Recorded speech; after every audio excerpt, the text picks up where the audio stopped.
Hola, ¿cómo están? Buenas noches. Gracias por acompañarnos. Siempre es un gusto reencontrarnos acá en la pantalla de Mega TV. Con invitados especiales, conversamos la noche, hablamos de la vida fundamentalmente, pero sobre todo de los sueños, de los proyectos, de ese país que tanto anhelamos, de esas injusticias que queremos erradicar como sociedad, de toda esa lucha de vida con personas que participan en algún lugar de ese tipo de esfuerzos.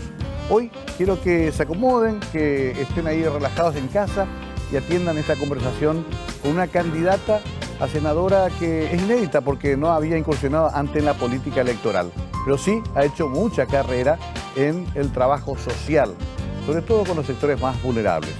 Les presento con esta semblanza a la señora Pelusa de Ruiz.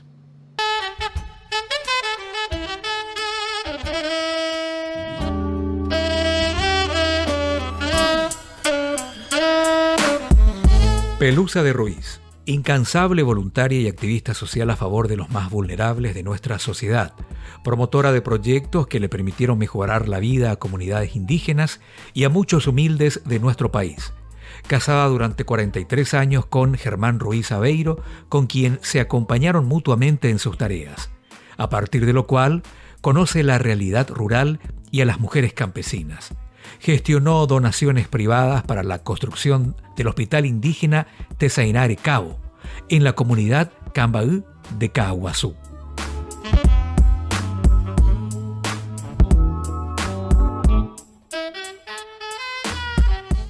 Ahora sí, después de esta breve presentación, Pelusa, muy buenas noches, bienvenida.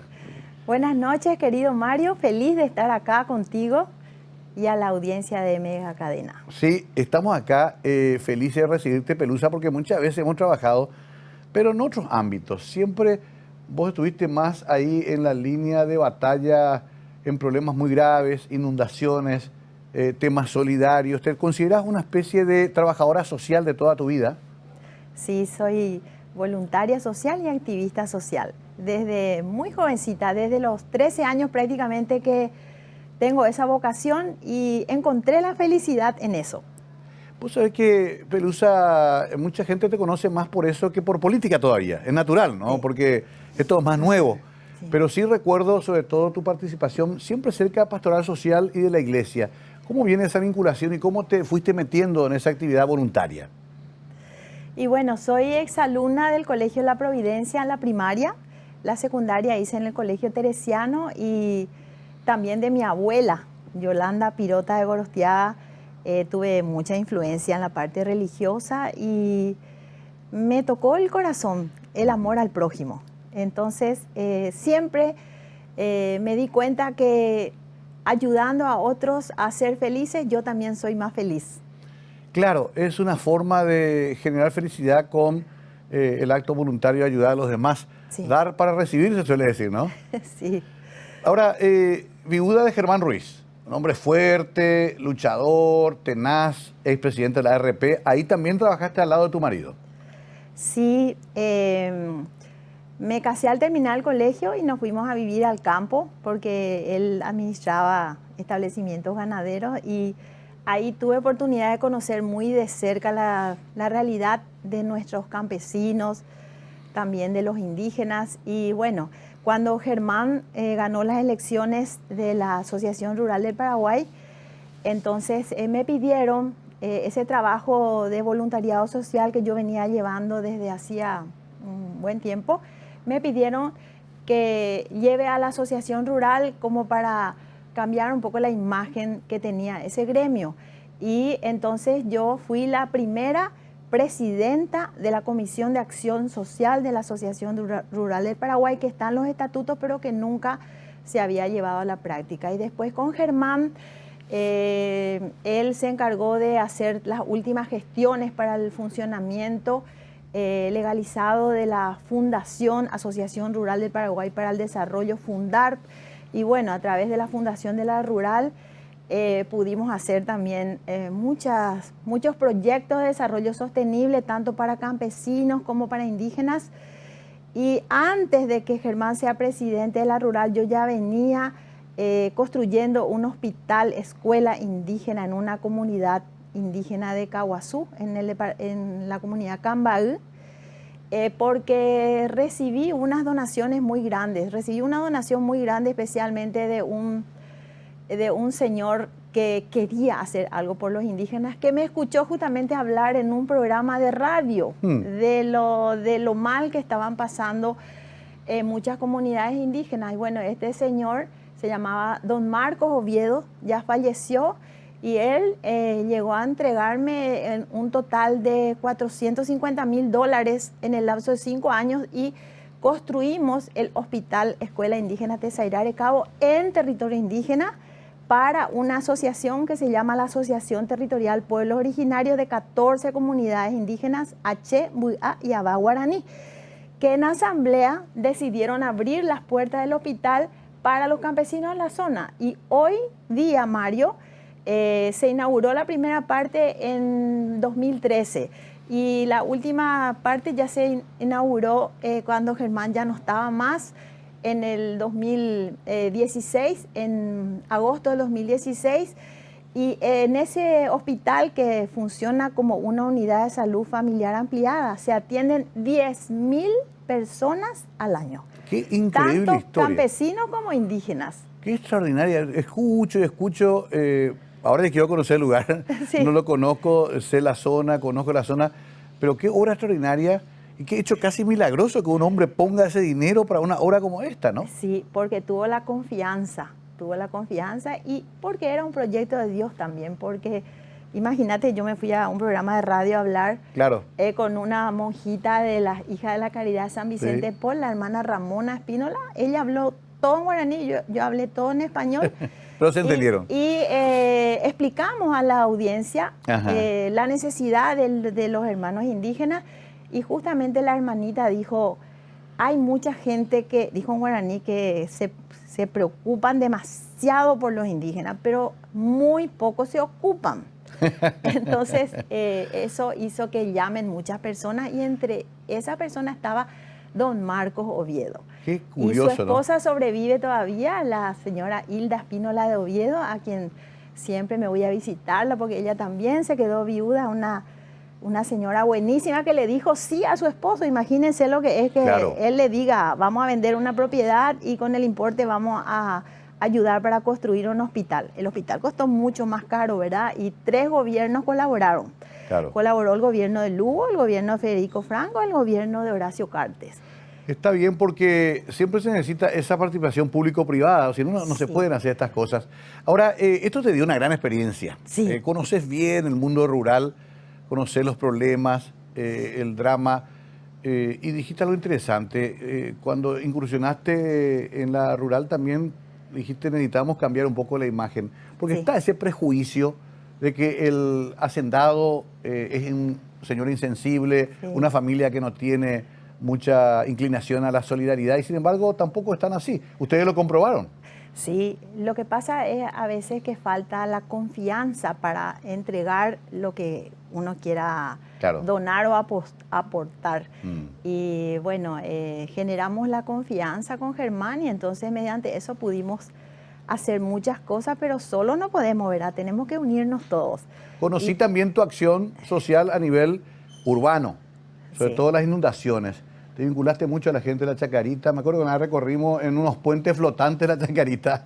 Y bueno, es otra realidad que está tan cerca, Sí. y hablemos ya de todos los bañados, Sí. pero que a veces no entiende el que vive arriba, Pelusa. ¿Por qué te parece que hay esa especie de disociación que tenemos los paraguayos entre esos dos mundos que están tan cerca y al mismo tiempo tan lejos? Y sí, bueno, y ojos que no ven, corazón que no siente. A veces nuestra ciudadanía no quiere luego mirar hacia ese lugar, Exacto. ¿verdad? Y le cuesta comprender, pero esas personas ya nacieron ahí y ya estuvieron cuántos años. Entonces tenemos que buscar un diálogo y una forma que todos estén contentos, ¿verdad? Y respetar también, si hay algunos que quieren ir a otro lado, pero hay otros que no quieren. Y bueno, cada vez que viene el río no respeta nada, ¿verdad? Tiene su camino, y cuando viene la inundación, yo me acuerdo, Mario, todo lo que vos hiciste como intendente, que estuvimos juntos en la Mesa Nacional de Asistencia, que fue cuando la inundación del 2015-2016, recuerdo que fuimos a ver ahí esos lugares de los bañados y era época de vacaciones y los niños estaban todos ahí asustados y las mamás le decían, cuidado, no te recuestes contra la pared, cuidado el cable, cuidado. Creo que algún niño luego se electrocutó también. Sí, llegó a pasar. Y nosotros sentimos el olor a miedo de esos niños, estaban demasiado asustados. Entonces, por eso pensamos qué podíamos hacer para que ellos tengan así alguna alegría y organizamos la llevada al cine. Llevamos 4.000 niños al cine.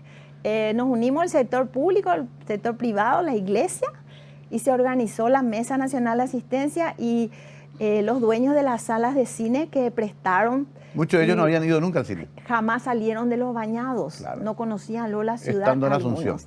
Y se vieron el cine tridimensional, se pusieron los lentes y es inolvidable para ellos, ¿verdad? Y después, gracias también a la generosidad del presidente de Cerro y del presidente de Olimpia, justamente uno de el hermano de la mega cadena, Harrison, Robert Harrison. Robert Harrison era el presidente de la APF, y claro. él nos dio las entradas para los niños para ir a ver el clásico en el Club Olimpia. Me acuerdo. Y también... ¿Cuántos niños llevaron? Llevamos 2.000 niños a la cancha, todos con su remera albirroja porque teníamos que identificarlo de alguna manera porque era así dificilísimo, eran como unas hormiguitas que se movían y estaban demasiado felices y le agradecemos a sus madres también que tuvieron la confianza, ¿verdad? Que fuimos a buscarlos porque ahí estuvimos unidos el Estado, la Iglesia y la sociedad civil también. Ahí quiero hacer una pausa para ir al corte, pero enseguida vamos a indagar un poquito más sobre todo esto que ha trabajado durante tantos años Pelusa y por qué ahora quiere volcarlo en la política parlamentaria, que es una política de mucho trabajo y sobre todo de crear leyes para ayudar a estos sectores realmente. ¿Cómo lo va a hacer? ¿Qué planes tiene? ¿Qué ideas está preparando? Le iba a preguntar también, está por Patria Querida.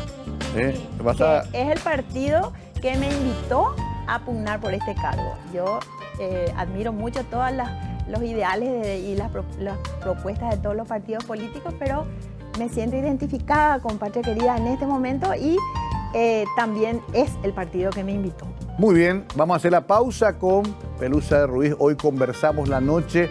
Podría preguntar también por qué mantiene el de Ruiz, o no pone viuda de Ruiz. Vamos a hablar un poquito de esa cuestión semántica, pero que a veces también quiere decir algo. A la vuelta, aquí en Conversando la Noche.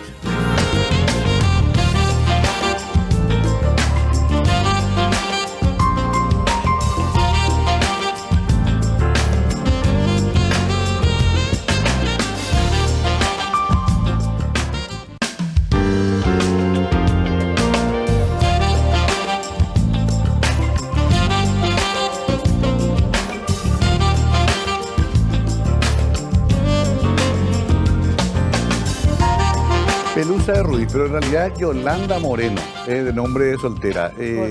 ¿Cómo fue Gorostiaga, tu segundo apellido, ¿no? Sí. ¿Cómo fue tu niñez? ¿Cómo fue tu familia? ¿Cómo se conformó tu historia familiar? Bueno, mi apellido es Moreno Gorostiaga. Mi papá fue el hijo menor de Fulgencio R. Moreno. Ah, mira vos. Sí. Y bueno, la familia de mi abuela vinieron del norte de Italia, los Pirota. Sí. Mi abuelo fue el doctor Rufino Gorostiaga Pirota, mi abuelo materno. Y bueno, yo tuve una infancia muy feliz, Mario. Fui la hija mayor de 4 hermanas y como te expliqué, tuve mucha influencia de mi abuela, de la caridad y de la religiosidad. Y también el haber estado en esos 2 colegios, La Providencia y Las Teresas. Entonces yo desde los 13 años prácticamente que estoy ayudando a los que más necesitan, a los más vulnerables. Y a los 15 años le conocí a Germán, que era un muchacho muy especial, porque era muy apuesto muy serio, Sí. muy estudioso, con grandes ideales. Y él era concesionero, estaba estudiando veterinaria y nosotros tuvimos un noviazgo de 3 años y medio donde nunca tuvimos así una pelea, nada, nos entendíamos muchísimo. Tanto es así que yo cuando terminé el colegio ya nos casamos y nos fuimos a vivir a la estancia de su abuela que quedaba en Concepción. O sea, jovencita ya te fuiste al campo. Sí, me fui Qué bárbaro. súper enamorada ahí. En esa época no teníamos luz eléctrica, no teníamos agua corriente.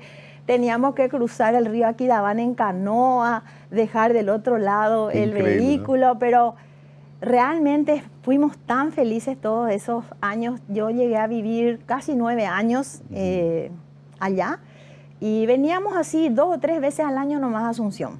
¿Eso era en los años 70, 90, 80? Sí, nosotros 70. nos casamos en el 73. Ahí está, claro. Sí. Entonces, en los décadas del 70. Sí, Pasaste- y después por la educación de nuestros hijos es que a mi hijo mayor primero lo mandé con mi mamá para que entre al Claro, colegio. tenían que entrar al colegio. Sí, porque los establecimientos ganaderos donde estábamos nosotros quedaban muy lejos de Concepción. En esa época no había buenas rutas. Y entonces primero vino mi hijo Germán, vino con su abuela, con mi mamá. Sí. Y bueno, empezó el colegio. Y después cuando mi hija ya entró al colegio, que es 2 años menor, entonces yo ya vine a quedarme. Y Germán, que estaba acostumbradísimo a estar todo el tiempo con la familia, porque ahí nosotros estábamos Claro. todo el tiempo juntos y demasiado unidos siempre fuimos.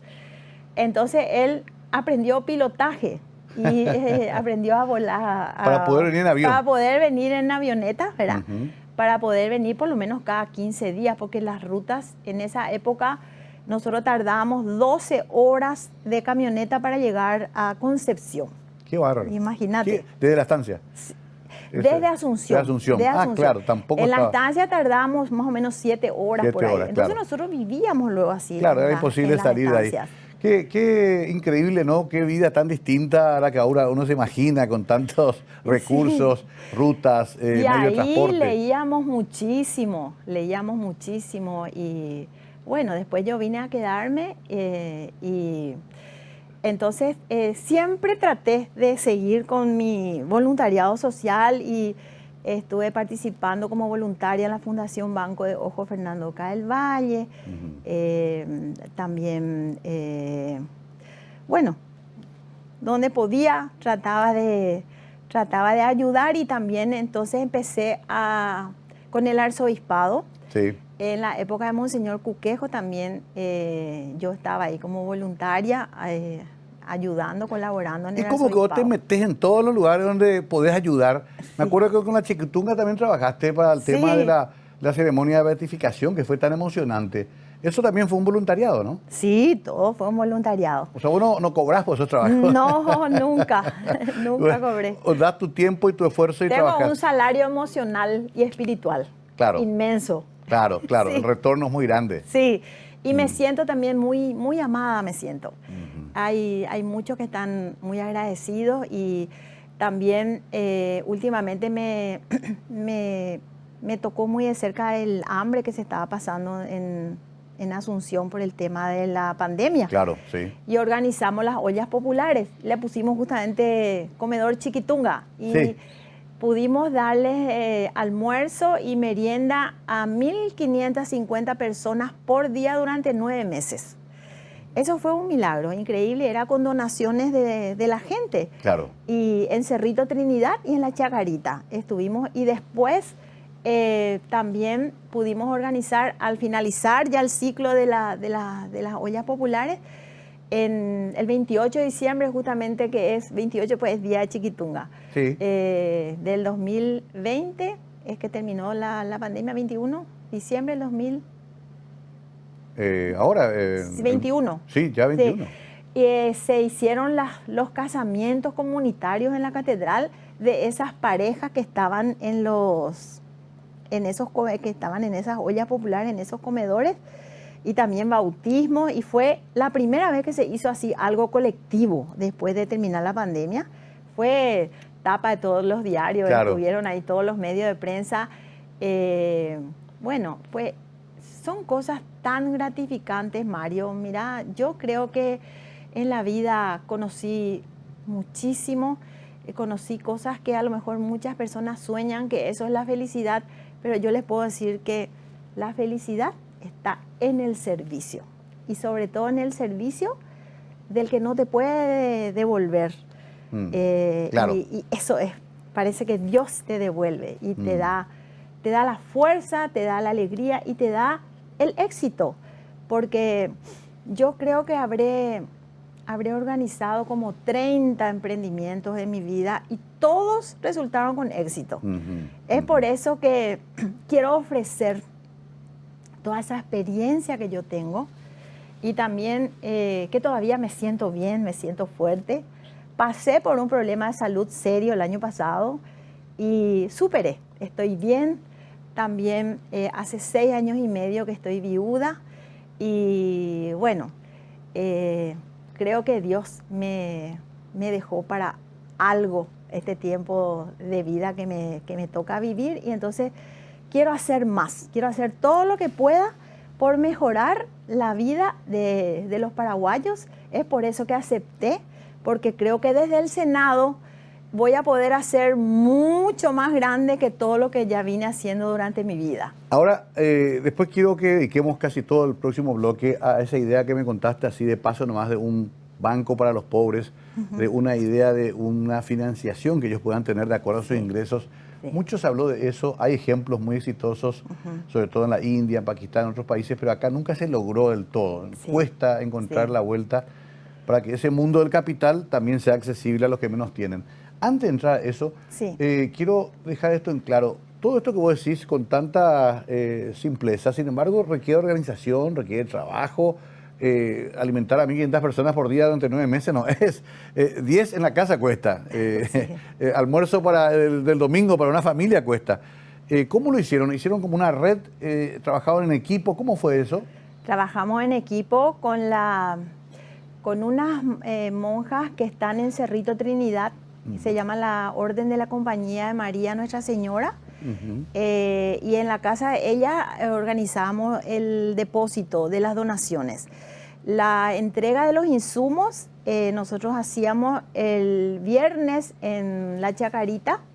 En La Chacarita, en la casa de Ñaloli y de Don Román, se organizaba el comedor Chiquitunga. Ahí comían 350 personas por día. Ahí empezamos.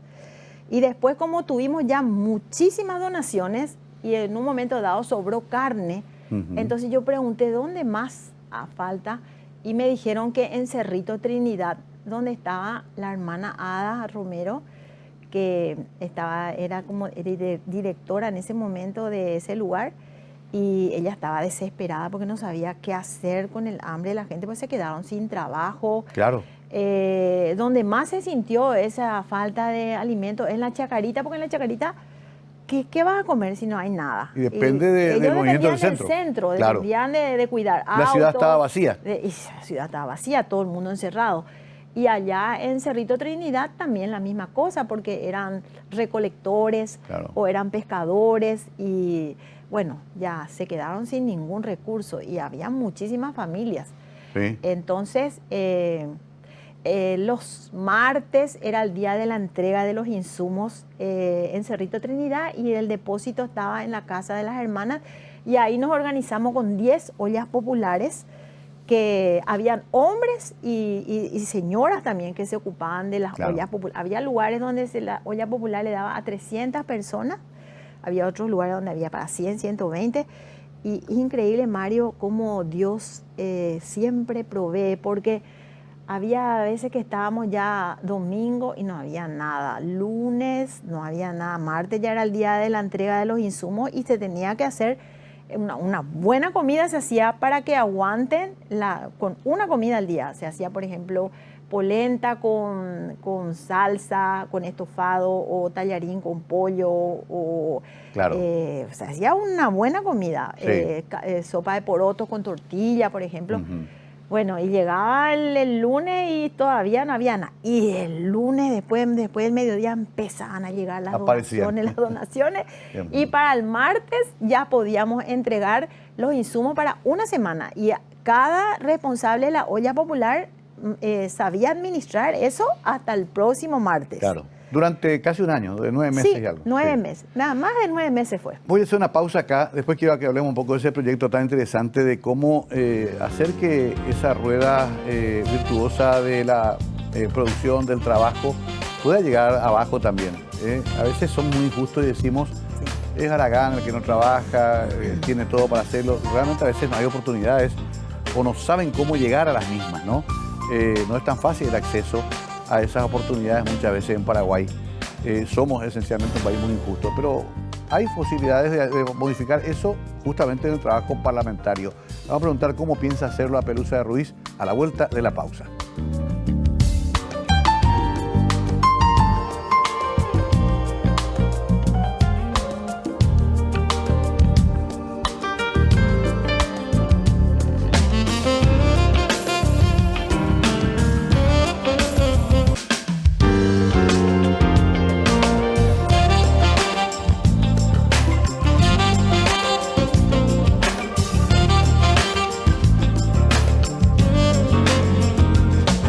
Más temprano me preguntaba a mí mismo por qué Pelusa de Ruiz todavía y no, qué sé yo, Pelusa Moreno o Pelusa Viuda de Ruiz, como se usa clásicamente en Paraguay. ¿Te quedaste como casada todavía? Porque yo siento que Germán se quedó adentro mío. Él está conmigo siempre. Quiero que se quede siempre. Entonces, por eso, de Ruiz. Bueno, me gusta la explicación. Ojalá cuando viude mi señora piense lo mismo. No, pero claro, son costumbres simplemente. Sí. Lo conocía Germán, muy fuerte, tenía él mucha fortaleza, tenía mucho ímpetu, tenía mucho ahínco en lo que hacía. Eso se debe extrañar bastante, ¿no? Sí. La seguridad y la inteligencia que él tenía. Y él tenía una memoria, Mario. Él era un hombre muy leído y cuando se iba a un lugar, todo el mundo se callaba y le escuchaba porque tenía datos así en su cabeza de, qué sé yo, cuánto exportó de Estados Unidos, tal cosa, en tal año, y después la gente se iba y miraba así a ver si era cierto, y era cierto. Y era cierto, él claro. tenía una memoria y, bueno, lo que es la vida, ¿verdad? Toda esa sabiduría, esa inteligencia, se fue con él. Yo no tengo la memoria que él tiene. Yo también leí muchas cosas detrás de él, pero él tenía una memoria impresionante y lo único que queda de la persona son las obras que hace, las Claro. obras de bien. Sí. Entonces, por eso es que yo me siento muy motivada a continuar las huellas que nosotros empezamos juntos. Como vos sabés, Sí. muchas cosas, muchos proyectos de desarrollo sostenible que pudieron cambiar la vida de muchas personas. Yo tengo un sistema que ya sé que es exitoso, que cuando hay un problema, cuando la persona está muy vulnerable, que quiere decir que ya no puede ayudarse ella a sí misma, entonces ahí tiene que estar la asistencia. Ahí nosotros tenemos que acercarnos a la persona y después darle el apoyo. ¿Qué es el apoyo? Es darle, facilitarle las herramientas, la capacitación, la enseñanza para que ellos por sus propios medios y con su propio esfuerzo puedan salir adelante. Y después está la tercera A, que es el acompañamiento, que es lo más difícil, que normalmente eso no se hace porque a veces empieza así un apoyo grande, una asistencia grande, un apoyo grande y después uno ya va a otro lado. Se sacan muchas fotos y se publicita mucho eso y después uno va a otro lado y ya no se puede continuar así eso. Yo estoy convencida de esas tres A, la asistencia, el apoyo y el acompañamiento, por lo menos 3 o 5 años tiene que durar ese acompañamiento. Para que sea sostenible. Y se crea un vínculo también, un vínculo de confianza, un vínculo de amor, que es muy importante, y en esos años uno también hace el contacto persona a persona, que cuesta muchísimo conseguir si uno no permanece en el tiempo con esas personas. Entonces, eso me permitió conocer muy a fondo a muchos hermanos paraguayos y bueno, también me gané la confianza de ellos y es por eso que quiero poner toda esta experiencia ya desde el Senado y tengo un sueño, Mario. Tengo un sueño que es que cuando yo esté sentada en mi banca del Senado pueda presentar mi primer proyecto de ley, que es el Banco de la Dignidad en Paraguay. El Banco de la Dignidad existe hace muchos años, creo que desde 1996, es el Grameen Bank, Sí. que en Bangladesh sacó como 16 millones de personas de la pobreza. También está en Chiapas, México, en Colombia, en muchos lugares del mundo está. Y yo por lo que conocí el Paraguay y los paraguayos, porque Germán, mi esposo, tuvo más de 40 años de gremialismo. Él fue presidente de regionales, después presidente de la rural, presidente de la Federación, la producción, la industria, el comercio. Y siempre él me llevaba a todas partes con él. Nosotros siempre estábamos muy juntos y yo me di cuenta que los paraguayos tienen muchísimos talentos y capacidades. Especialmente la gente humilde tiene muchísimas capacidades y tiene también una gran dignidad. Pero no puede, no hay oportunidad para ellos. No puede despegar, digamos. No puede despegar porque le falta un pequeño impulso y un pequeño inicio de lo que le falta. Y el Grameen Bank, o el Banco de los Pobres, como se conoce en otros lados, pero nosotros queremos que aquí se llame el Banco de la Dignidad, por la inmensa dignidad de los paraguayos, es un sistema que le da pequeños créditos a 4 o 5 personas, pero no les pide ni una garantía, nada. Y le da también una facilidad para poder pagar, que los intereses no son para nada altos, le da y le espera para que puedan pagar. Y una persona nomás de ellos es el que solicita el crédito. Yo pongo un ejemplo. Nosotros ahora tenemos funcionando, vamos a decir, en las comunidades indígenas, 45 estanques de tilapia y de pacú, que ellos cavaron a pala. Sí. Y ellos aprendieron, se capacitaron y ellos aprendieron a manejar y es para su seguridad alimentaria. Eso, por ejemplo, ¿cuánto se puede hacer ahora? ¿Cuántos más se pueden hacer para la seguridad alimentaria? Pero hay un capital mínimo que se necesita para eso. Sí. También, por ejemplo, hay mujeres que saben bordar, saben tejer, saben hacer crochet, pero no tienen el dinero para comprar el hilo, ni para montar un lugar para vender sus productos y sus cosas. Entonces, con el Banco de la Dignidad acceden a ese pequeño crédito y entonces se ayudan entre ellas para pagar. Si una de ellas tiene un problema y no puede, la otra le ayuda para no fracasar, ¿verdad?, en su calidad de prestatario. Y después, al pagar ese crédito, que es más o menos, el sistema que se hizo en los otros lugares, es más o menos cerca de un año tardan en devolver ese crédito, ya se convierten en accionistas del banco. Entonces eso le da una dignidad inmensa. Pueden sacar otro crédito. A veces el crédito puede ser para construir un baño, por ejemplo. Hay muchos paraguayos que no tienen baño. Totalmente. Mario, vos sabés eso. Sí, sí. Y bueno... o sea, ir elevando la calidad de vida. Y a la mujer, sobre todo, le es demasiado difícil sacar un crédito. Sí, totalmente. Vos sabés que eso hace también que no se le respete tanto a la mujer porque es muy sometida, porque ni siquiera puede tener su propio sustento, ¿verdad? Le cuesta muchísimo empezar. También a los jóvenes que llegan a los 18 años de edad y son adultos, ¿verdad? Pero tienen que seguir estudiando y tienen que trabajar. ¿Y dónde van a conseguir un crédito? Ahora, para todo eso hay una suerte de arquitectura legal que hay que armar. Sí.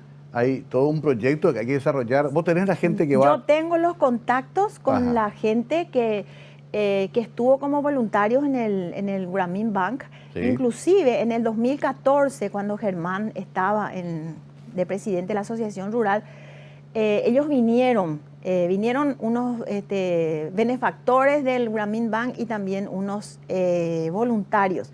Vinieron a conocer los trabajos que nosotros estábamos haciendo con los campesinos y con los hermanos de los pueblos originarios, con los indígenas, pero no se dieron las cosas. Nosotros estábamos queriendo hacer a través de la fundación, conectar con la fundación de la rural y de ver de cómo podía venir ese banco, pero no catalizaron las cosas, y por lo visto que Dios tenía otro proyecto y tenía que ser ahora. Entonces yo reanudé esos contactos con esas personas. Inclusive quiero irme a Bangladesh. Mira, a ver cómo es. Quiero irme por mis propios medios, Sí. ¿verdad? Quiero irme a Bangladesh para ver cómo hicieron ahí y cómo se podría adaptar a la idiosincrasia paraguaya. Por supuesto que el banco van a manejar los expertos, ¿verdad? Los especialistas. Claro. Yo lo que crearía es la ley para que venga acá el Banco de la Dignidad. Entonces, el marco jurídico. Exactamente. Y tengo ya todos los contactos, reanudé todos esos contactos que teníamos antes, ¿verdad? Y también para acceder a los directivos principales del Grameen Bank en Estados Unidos. Y bueno, entonces ese es mi sueño. Creo que con ese pequeño crédito se le va a muchos que muy vulnerables van a poder salir de ese círculo de la pobreza al círculo virtuoso del desarrollo de las capacidades humanas. Eso es lo que nos falta. Totalmente, y también les saca de lo otro, que es el peligro de caer en manos de usureros, sí, que normalmente cuando pueden emprender algo les sacan todo lo que ganan, ¿no? Finalmente ahí nunca salís de esa forma de vida, sí, que es tan perniciosa. Ya para hacer el corte nomás, vos lo que me doy cuenta, Pelusa, y después entraremos a la parte concluyente, tenés perfecta conciencia de que Paraguay, a pesar de ser un país rico, todavía es muy injusto, muy desigual, ¿no? Sí. No te cabe duda de eso, sí, lo vivís plenamente. Progresan algunos, pero otros no tienen ni una oportunidad para progresar. Y entonces eso es lo que yo quiero hacer, porque yo ya tengo experiencia, yo ya sé cómo se hacen los proyectos de desarrollo sostenible, y sobre todo hay que hacerle también una capacitación administrativa, sobre todo a las mujeres que van a empezar con esos créditos, ¿verdad? Y a los jóvenes también.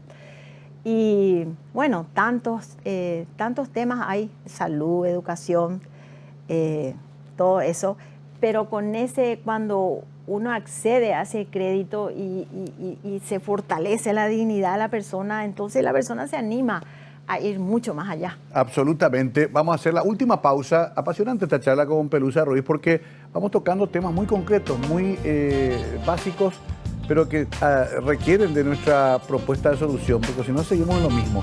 Haremos un ensayo completo de conclusiones y de ideas en el último bloque, para que usted conozca también una opción. Pelusa Ruiz va a presentarse dentro del partido Patria Querida como opción de Senado de la Nación.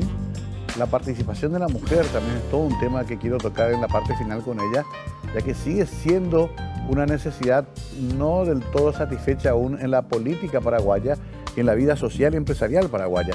Necesitamos avanzar más en ese tema también. A la vuelta de la pausa.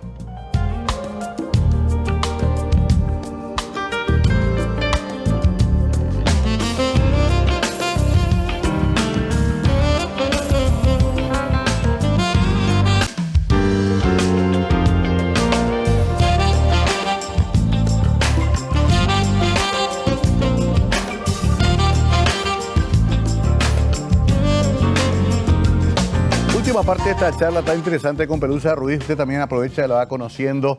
Una mujer muy conocida en otros ámbitos, quizás no tanto en el mediático, porque nunca estuvo muy asociada a la farándula ni a la vida social de alto nivel. Más bien estuvo ahí entre los pobres, entre aquellos que tanta alegría le dan a ella al darle el retorno que da la vida cuando uno les ayuda. ¿Tenés ya nietas? ¿Sos abuela? Sí, soy abuela de dos. Y dos. mamá de dos. Bueno, todavía estás despacito. Yo tengo 6 nietos, te gano lejos. Sí, Así sí. que, ¿2 nietos o nietas? Un nieto o una nieta. Muy bien. Sí. ¿Qué tal se llevan a la abuela bien? Bien, ¿Les consentís?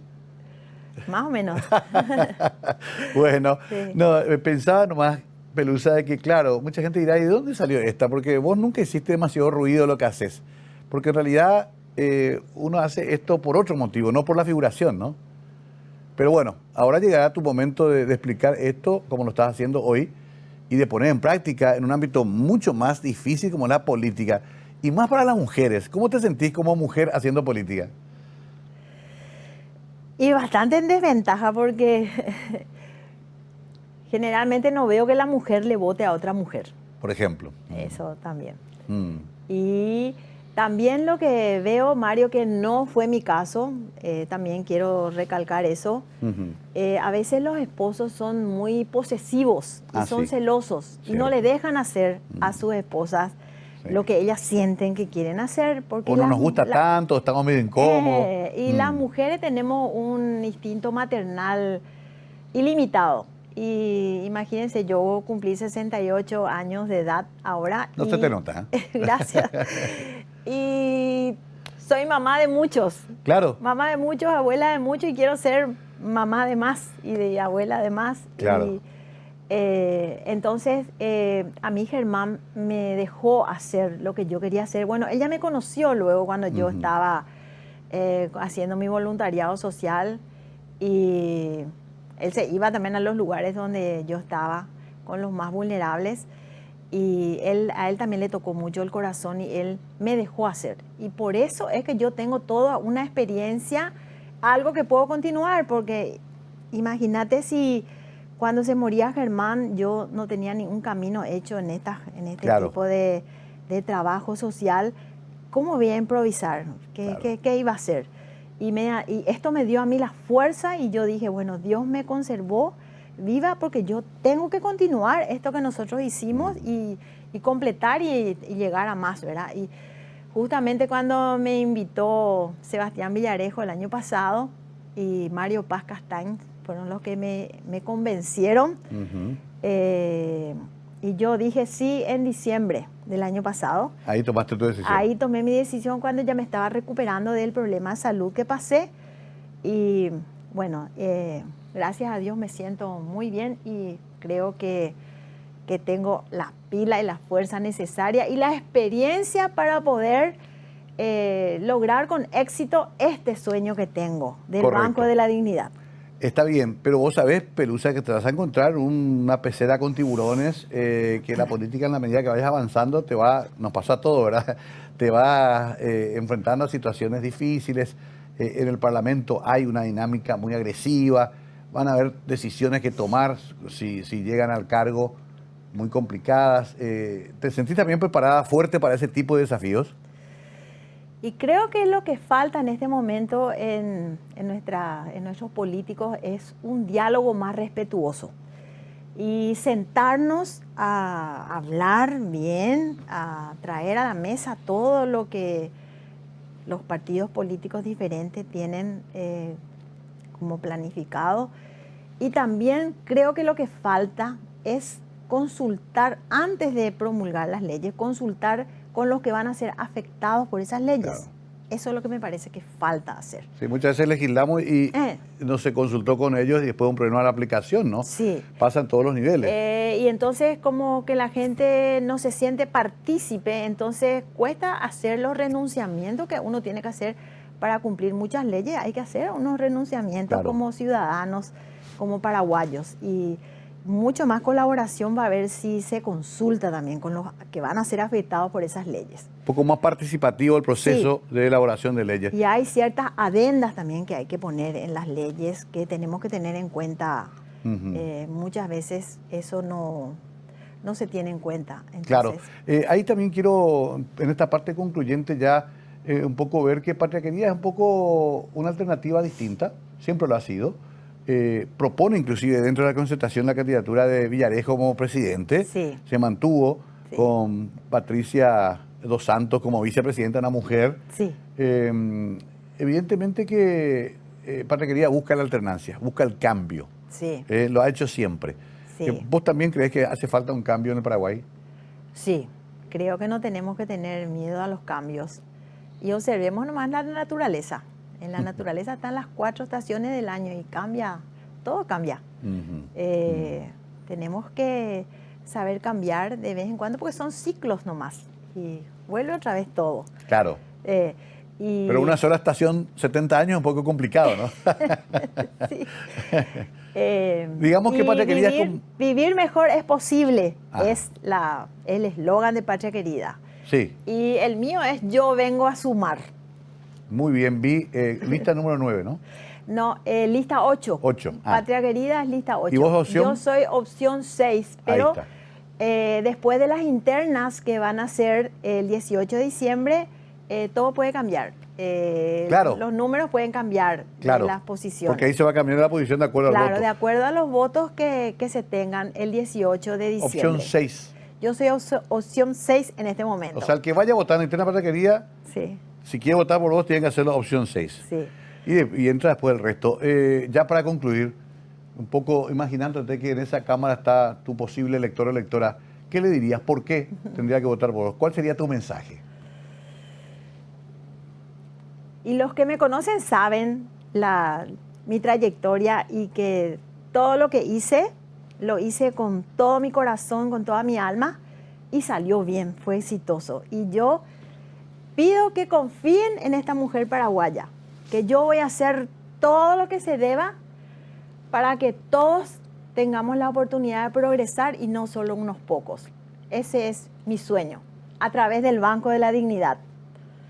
Pelusa de Ruiz, hoy de cuerpo entero, en menos de 60 minutos nos contó parte de su historia personal, familiar, pero también sus sueños y proyectos.